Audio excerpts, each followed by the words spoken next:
Now, there are plenty of fairy tales featuring wicked stepmothers. What usually happens is they're outsmarted and made to pay for their cruel treatment of their stepchildren. I think we can all appreciate some magical justice, right? But in this extremely upsetting case from the UK, events went way darker than Disney, and even more nightmarish than an old-fashioned fairy story. In fact, this may be one of the darkest cases we've ever covered on this channel, and that's saying a lot. Sadly, there's also no fairy godmother to make things all better, so be prepared for some really nasty details, okay? Are you ready?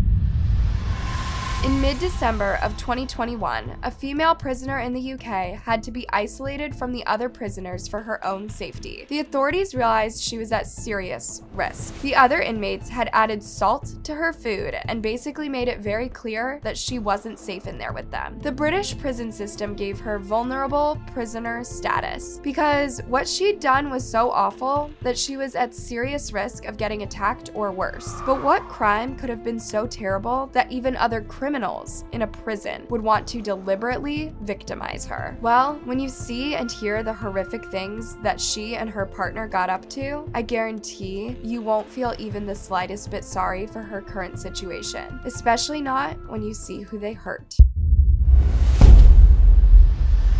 Arthur Hughes was a kindergartner who loved the Gruffalo books, soccer, and superheroes. For the first 4 years of his life, everything seemed to be relatively normal, but his childhood was about to become violent and disturbing. In February 2019, his birth mother had been convicted of manslaughter for ending the life of her partner. So after that truly scary event, Arthur was sent to live with his birth father, Thomas Hughes. What his mom did obviously affected Arthur's mental health, and he often behaved really badly. He was kind of obsessed with the idea of his birth daddy leaving him, and also got fixated on all kinds of weapons. That sounds like a totally understandable, yet totally upsetting reaction to what happened, but he did seem to be slowly recovering from it. By March 2020, the social worker had noticed he calmed down a lot, and things seemed to be getting better for him. But when the UK closed down because of the virus in late March 2020, Arthur's life abruptly became a whole lot worse. Back in February 2019, Thomas Hughes had started dating a woman called Emma Tustin. You know, that nice, heavily isolated lady who we mentioned right at the start? Well,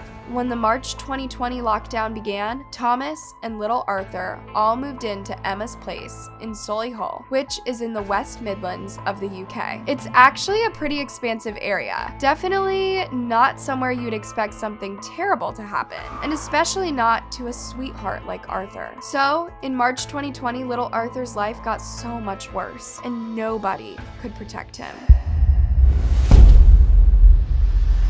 In April 2020, Arthur's grandma on his mom's side noticed a bad bruise on her grandson's shoulder. It made her worried enough that she called social services to try and get help for him. But Emma and Thomas used the time before the appointment to make their home life look, you know, like they were both normal people. It was the one day that they allowed Arthur out to play in the back garden so that he was happy with his circumstances. But after all the authorities had been fooled, the doors slammed completely shut on any visitors to the house. Emma and Thomas completely stopped Arthur's grandma or anyone else who might have cared to help him from seeing him. They cut off contact from everyone.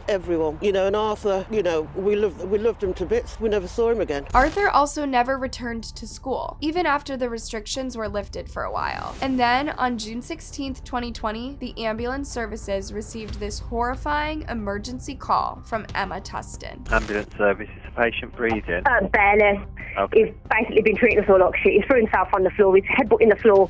I'm trying to pick him up in the process, he's headbutting me in the process. He's breathing, he's barely breathing, he's lost just at the minute. You hear how she's blaming a kindergarten for how he treats them? She doesn't sound worried about him at all. In fact, she's blaming him for everything. Because as you'll see, she refuses to accept the blame for this herself. And everything Emma said in the phone call to the ambulance was a massive pack of lies. Unfortunately, nobody would get there in time to save little Arthur.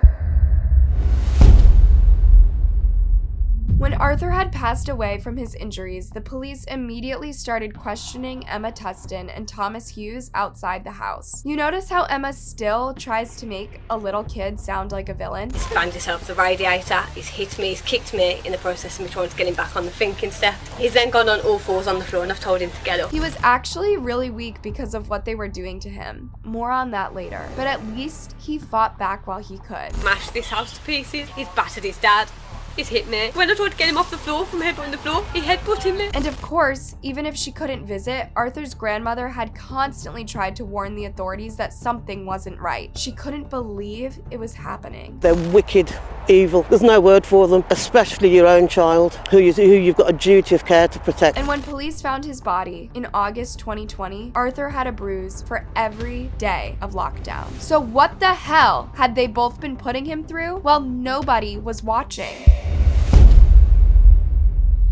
I think you've got a pretty good idea now for just why inmates at Emma's prison were looking to attack her, or even end her life. And in my opinion, they were going really easy on her. The judge at the trial called her woman who would tell any lie and shift the blame onto anyone to save her own skin. Well, it didn't work. She was given 29 years. Thomas Hughes was handed 21 for manslaughter. And once she was in prison, the assault and threats started. But so far, I think Emma Tustin has had it really easy. In the case of Gabriel Fernandez, his own mother and his stepfather did the same thing. And now, Gabriel's mom is recovering from being set on fire by other inmates. So, what exactly PO'd the other inmates so much that they'd go after Emma? You've probably already figured out that what she and Thomas did to Arthur was completely disgusting. But how could they even justify treating him like that? Well, Emma Tustin totally resented having to look after Arthur, and he did have a lot of issues after what happened to his dad. Also, not gonna lie, the lockdowns in 2020 really didn't help anyone's mental health, right? But there is no way anyone even slightly normal could treat little Arthur with this much cruelty. And Arthur was now living with his own dad. Unfortunately, his dad had no intention at all to protect him. In fact, it became like a daily game to them. Emma and Thomas would each message each other all day about how awful they thought poor Arthur was. There's like no empathy or compassion at all in their messages. We've all joked on an IM before, right? But this banter was really malicious. One totally disturbing WhatsApp that Emma sent on May 23rd, 2020 read, "I don't think I can do this anymore. He shuts up as soon as you come through the door. He is malicious, cruel, and just generally awful." And in response, his dad threatened to really hurt him. Frankly, it's like they were encouraging each other to treat Arthur as badly as they could and enjoying it. This included barely feeding him or even letting him drink liquids. He had to stand in a hallway for up to 14 hours a day. Now, Emma and Thomas were using a camera to keep an eye on him. When this video was taken, Emma and Thomas were enjoying McDonald's ice cream and Happy Meals when Arthur was made to stand all day in a hallway wearing a fluffy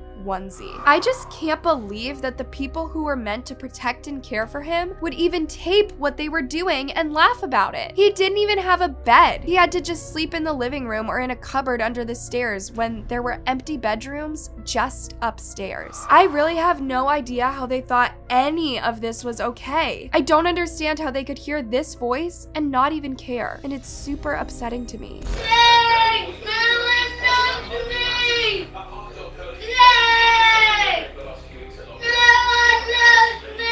Arthur felt like he was completely on his own. On this footage from the day he passed away, you can see that he's too weak to even lift up his bedclothes. A horrified family friend had tried to sneak him some water, and they couldn't believe how scared Arthur was, almost too afraid to accept any help. Even sicker, these two total monsters used to force feed him food heavily laced with salt. He never even had a chance, and by the time the authorities came back, it was all way too late. His dad, if you can even call him that, had sent Emma a message saying, "End him," and that seems to be exactly what she did. In Arthur's last few moments alive, he was much too weak to fight back. Not long after Emma hurt him, he passed away from an unsurvivable brain injury. Emma and Thomas had both denied everything, but would they get away with it?